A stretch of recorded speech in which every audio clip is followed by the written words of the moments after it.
So first off, some symbols, a letter of your choice for the disease and normal allele. All right, big D. Cliche, but effective. All right, I like it. So big D. So you answered. All right, next here. So big D. When what is that? Disease or normal? Well, another answer. Normal. All right, and dominant or recessive? Dominant or recessive? Pardon? Yep. Because the disease would be little d, disease, and that's recessive. All right? That's what it means to be an autosomal recessive. Writing that up says autosomal recessive disease. All right. So what I want to ask next is sort of where do we start? Somebody, a genotype of somebody. Xenia. Cool name. Xenia, tell me. So where do you want to, whose genotype do you want to start with? The top parents way up? Okay, and what are they?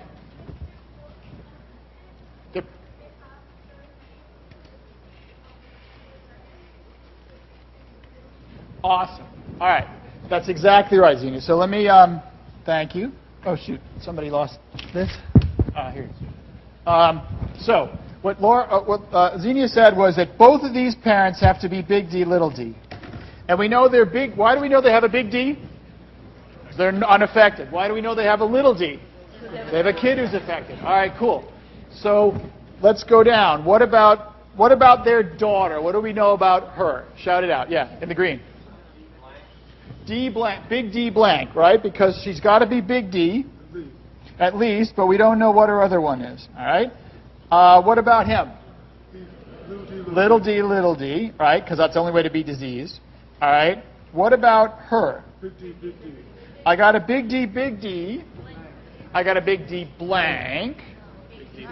I got a big D, little d. All right, so that's all okay. So there's in green. What do you want to say?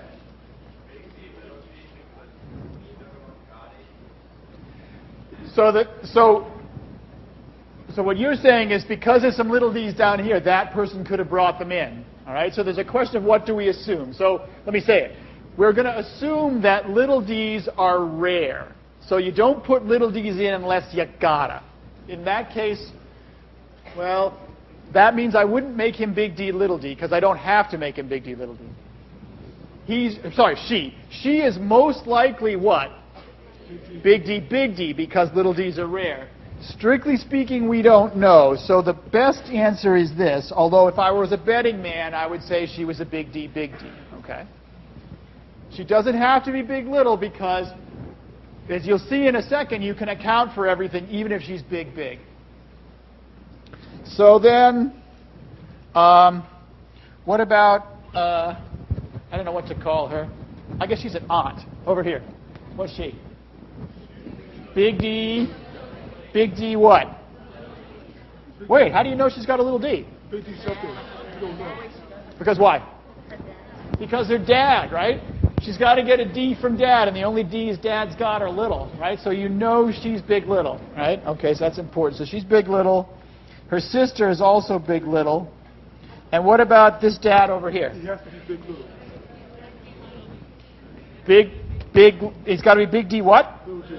Little d because he has an affected kid, little. And this guy's big D what? Something. Big D, little d? Blank, exactly. All right. So can it be, is it possible this is inherited in an autosomal recessive manner? Yes, it's possible. And although we can account for everything here, it all sort of makes sense. As we didn't reach any inconsistencies. We didn't go, wait a minute, an unaffected father can't have an affected daughter, whatever. Right? So it adds up. All right? So it can be AR, autosomal recessive. Now here's the next more tricky question. And let me, what I want to ask is who had to marry into we call them in Bio 111 unrelated carriers, people who brought the disease allele into the family. How many people had to bring this into the family as opposed to got it from already being in the family? 2. I got 1. I got 2. Anybody want to go for 3? Let's hire to 3. That's good. Someone's with. All right, very good, at least in sympathy. All right. So how do we figure this out? We figure this out by tracing all the little d's. And so in today's information packed handout, there's information. You don't have to look at it now, but I'll take you through it here. So we'll do what I call. This is not a great term, but it's the best we've got. These unrelated carriers. People who bring a disease allele into the family. All right?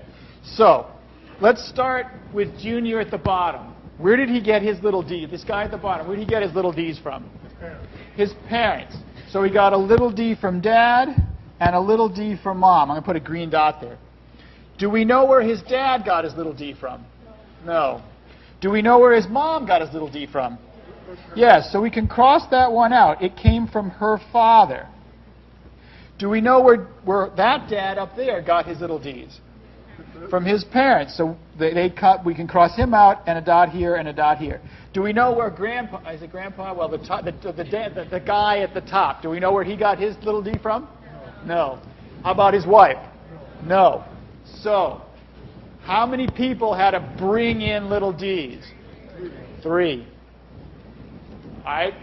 And so, for example, let me do, if I get the laser pointer fired up. That person didn't bring any in. He got them from his grandparents. That person also didn't bring them in. But that person, and that person all brought in. So here's 1, here's 2, and here's 3. There's 3 of them. All right? So we would say, this is therefore, it's possible, but unlikely, since unrelated carriers are rare. All right? Let me scoot that up so everybody can see it.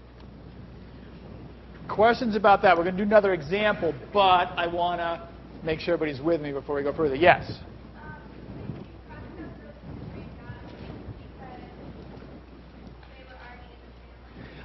Basically, what I'm looking for is unaccounted for little d's. Little d's I can't explain. So I put a dot by every little d, and if I can explain it in the family, I cross it out. And so those are the crossed out ones are explained. They got it from a blood relative as opposed to somebody who married in the family. Yes?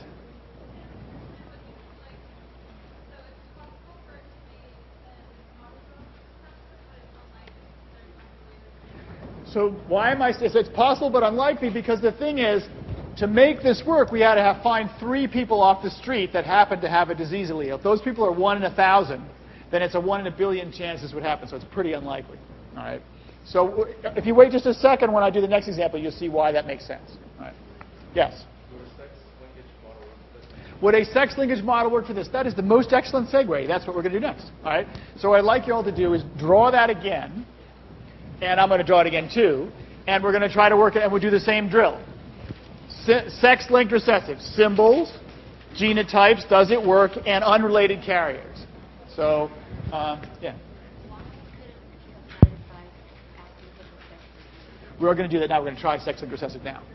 Yeah. So let's try and see if sex-linked recessive works. And then we'll be able to answer that question. So let me get myself a little more real estate. All right. So draw the pedigree again. So try sex.